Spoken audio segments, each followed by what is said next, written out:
Ya, pemirsa, pemerintah menggandeng pihak swasta meluncurkan rumah subsidi berukuran super mini sebagai alternatif solusi perumahan bagi masyarakat berpenghasilan rendah di wilayah perkotaan.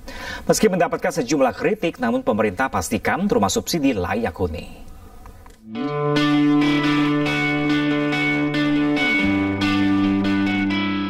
Kementerian Perumahan dan Kawasan Permukiman Republik Indonesia bersama Lipo Group baru-baru ini memamerkan prototipe rumah subsidi dengan ukuran super mini yang langsung mencuri perhatian publik.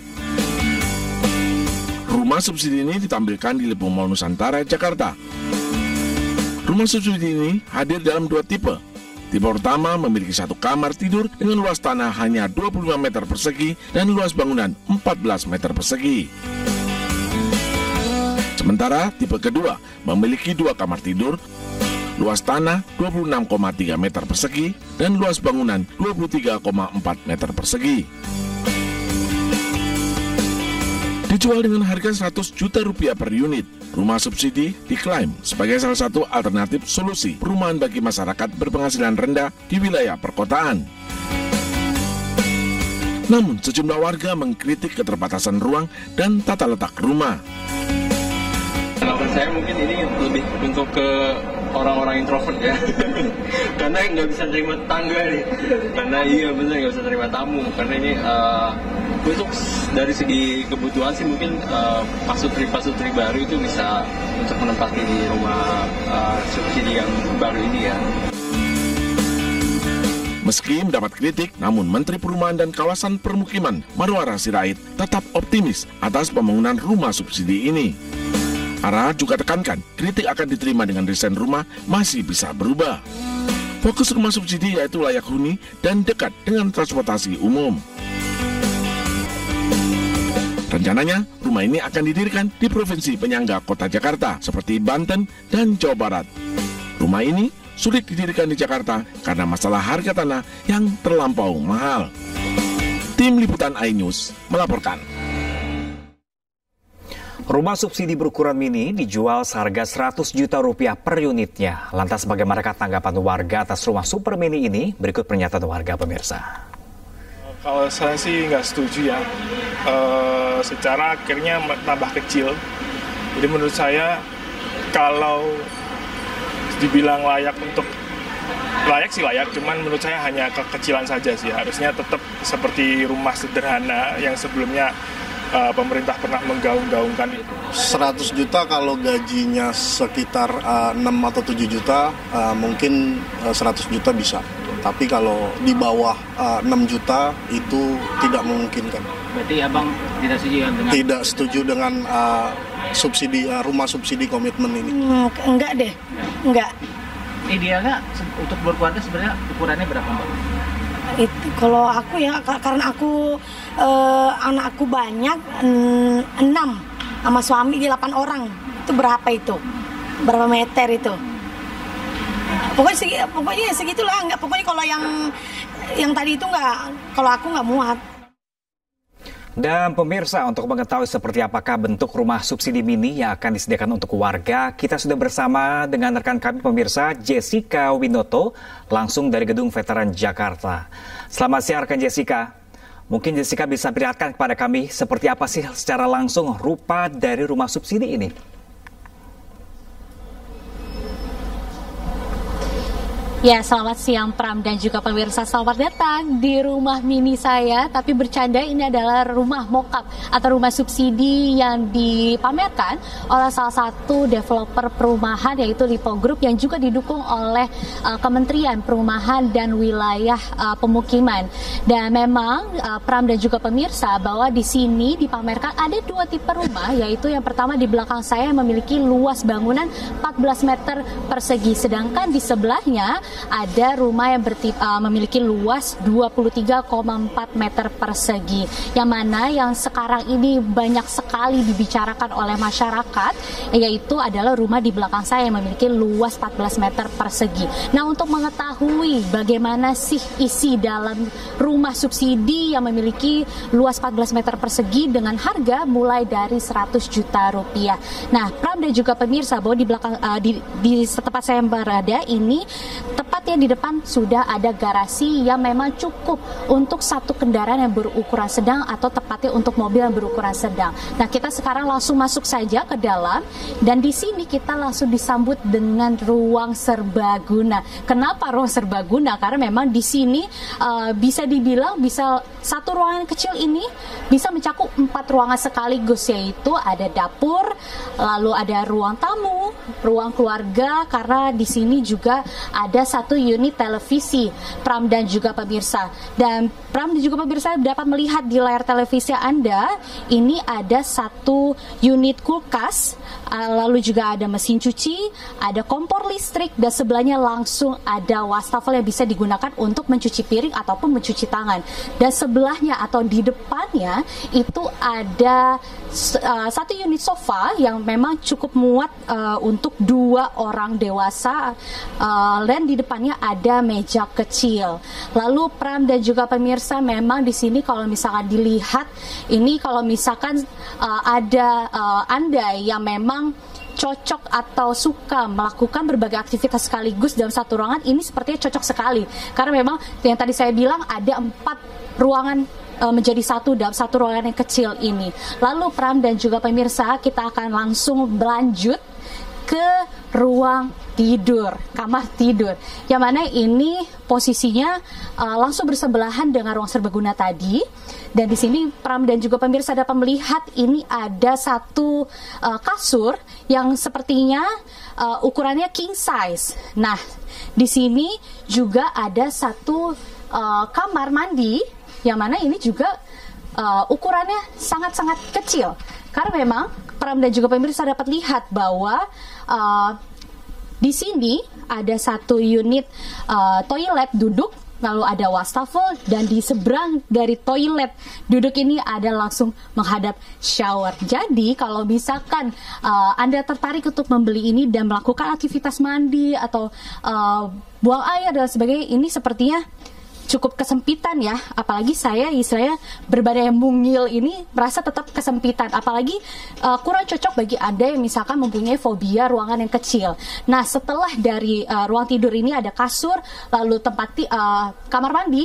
Nah, sebelah saya ini ada lemari sederhana yang sangat-sangat kecil juga, sehingga bagi Anda yang tertarik untuk membeli rumah subsidi ini, bisa dipikir-pikir kembali untuk mencari cara untuk alokasi atau penempatan baju-baju Anda, karena memang ini lemarinya sangat-sangat kecil, jadi hanya beberapa helai baju gitu.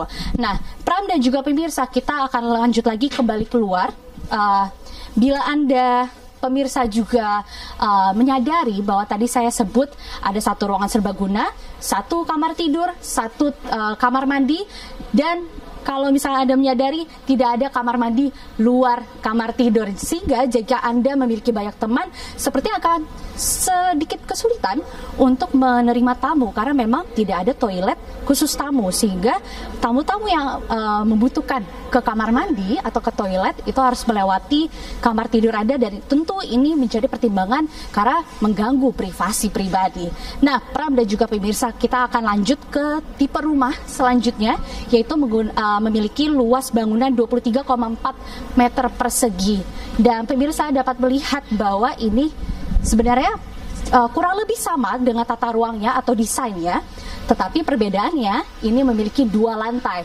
Nah, tipe lantainya ini adalah tipe mezanin, dan tadi kami sempat melihat juga ke atas bahwa ada satu kamar mandi tambahan dan juga satu unit kasur yang berukuran king size juga. Nah, perbedaannya juga di sini ada kipas angin, sementara di rumah yang memiliki luas 14 meter persegi tidak termasuk dengan kipas angin ini. Lalu Pram dan juga pemirsa, memang jika Anda ingin membeli rumah subsidi, tentunya ada syarat dan ketentuan yang berlaku, yaitu jika Anda masih single, ini maksimal gaji Anda adalah 12 juta rupiah. Sementara untuk bagi Anda yang sudah berkeluarga atau menikah, maksimal gaji Anda berada di 14 juta rupiah. Dan tentunya memang ini masih banyak kritisasi dari masyarakat karena memang tata ruang yang sempit dan juga luas bangunan yang sempit juga, tetapi dari Kementerian PKP ini masih menerima masukan-masukan sehingga kedepannya desain ini bisa saja berubah karena kita masih menunggu peraturan atau arahan dari Menteri PKP ini sendiri. Lalu Pram dan juga pemirsa, informasinya ini akan dibangun di wilayah-wilayah Jabodetabek.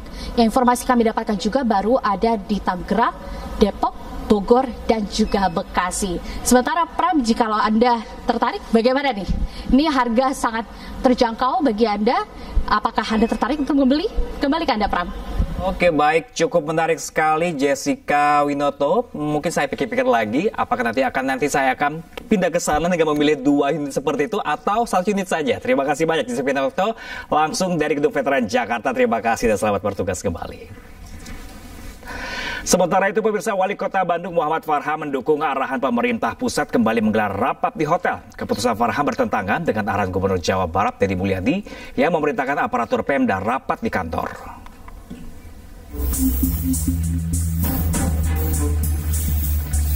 Wali Kota Bandung Muhammad Farhan mendukung arahan pemerintah pusat yang kembali memperbolehkan instansi pemerintah rapat di hotel. Menurutnya, menggelar rapat di hotel bisa menekan jumlah PHK di industri perhotelan. Namun rapat diutamakan digelar di hotel bintang 2 atau 3. Meskipun keputusan Farhan ini bertentangan dengan arahan Gubernur Jawa Barat Deddy Mulyadi.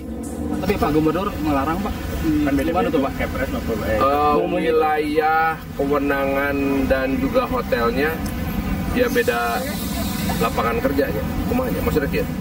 Wilayah kewenangan beliau adalah pemerintah provinsi melarang.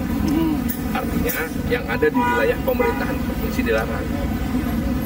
Kalau kita, ya, kalau kata Pak Menteri boleh. Lagian banyak hotel bintang 3 dan bintang 2 di kita yang suffer ya. Jadi kedah dibantos. Kalau dibiarkan, maka tutup, PHK, terus ada rekaman aja. Ya baikkan aja gitu ya, Pak. Betul, lebih manut ke pusat, Pak, ya? Lebih manut ke pusat ya. Di sisi lain, Gubernur Jawa Barat Deddy Mulyadi belum mengizinkan Pemprov Jawa Barat menggelar rapat di hotel maupun restoran. KDM meminta seluruh aparatur pemerintah daerah memanfaatkan fasilitas gedung kantor.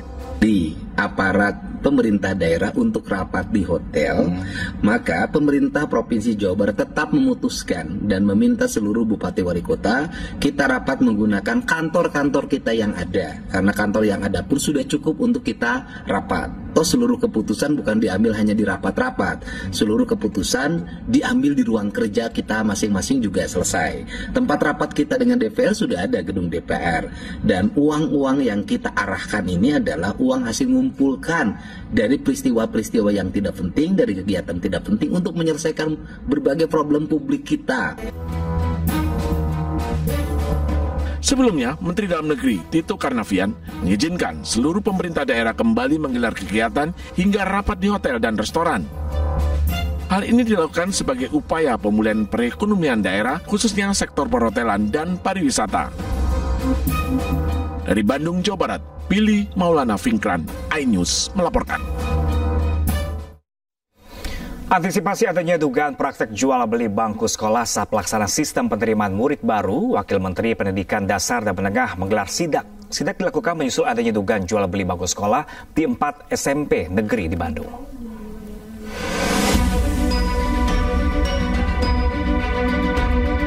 Didampingi Wali Kota Bandung Muhammad Farhan, Wakil Menteri Pendidikan Dasar dan Menengah Wamendisdakmen Fajariza melakukan inspeksi mendadak sidak ke SMP Negeri 7 Jalan Ambon, Kota Bandung. Sidak dilakukan menyusul adanya dugaan praktik jual beli bangku di 4 SMP negeri di Kota Bandung dengan nominal 5 hingga 8 juta rupiah per siswa. Sidak juga untuk memastikan pelaksanaan sistem penerimaan murid baru SPMB berjalan secara adil, transparan, dan inklusif. Prinsipnya SPMB yang sekarang diterapkan oleh Kementerian Pendidikan Dasar dan Menengah ingin menekankan aspek pemerataan dan juga akses pendidikan yang lebih merata buat anak-anak kita, terutama dari golongan menengah ke bawah. Dan kami merasa Bandung sebagai salah satu simbol ya, kalau proses SPMB dibangun lebih baik, lancar, berkeadilan, insya Allah itu bisa memberikan warna yang lebih positif buat SPMB secara nasional. Tadi kami juga mendapat penjelasan proses SPMB seperti apa gitu, dan Pak Wali Kota sudah membantu menerangkan juga. Saya juga optimis insya Allah pelaksanaan di Bandung ini akan berjalan lancar. Selain menjamin transparansi, pemerintah menekankan pentingnya pemerataan akses pendidikan, terutama bagi kelompok masyarakat dan kelas ekonomi menengah ke bawah, serta kelompok rentan. Dari Bandung, Jawa Barat, Billy Maulana Vinkran, iNews melaporkan. 100 hari pemerintahan Kota Jayapura, Papua, Wali Kota Abisai Rolo dan Wakil Wali Kota Rustan Saru menyalurkan bantuan kepada warga. Pemkot Jayapura juga mengaktifkan kembali layanan pengaduan masyarakat dan menambah penerangan jalan untuk mencegah aksi kriminal.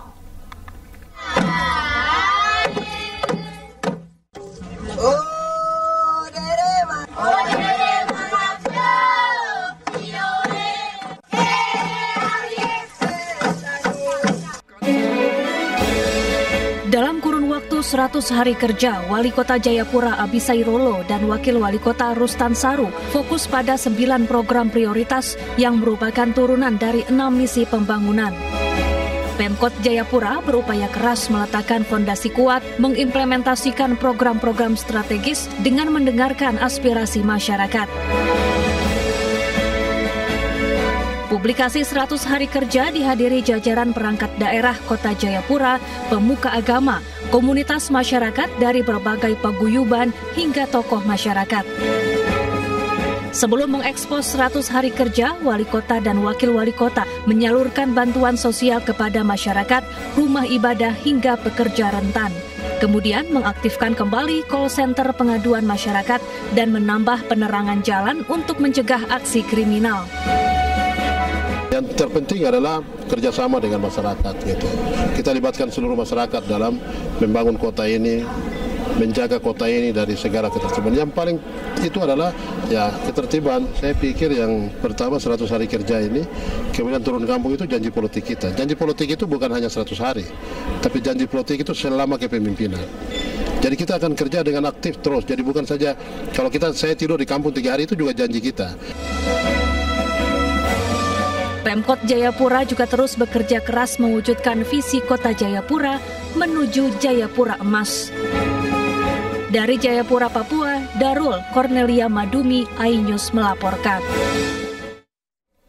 Ramaikan ulang tahun Jakarta dan mengurangi resiko gangguan kesehatan pada anak, hitanan massal digelar di Jakarta Timur. Ratusan orang tua bersama anak-anaknya pun antusias ikut hitan secara gratis.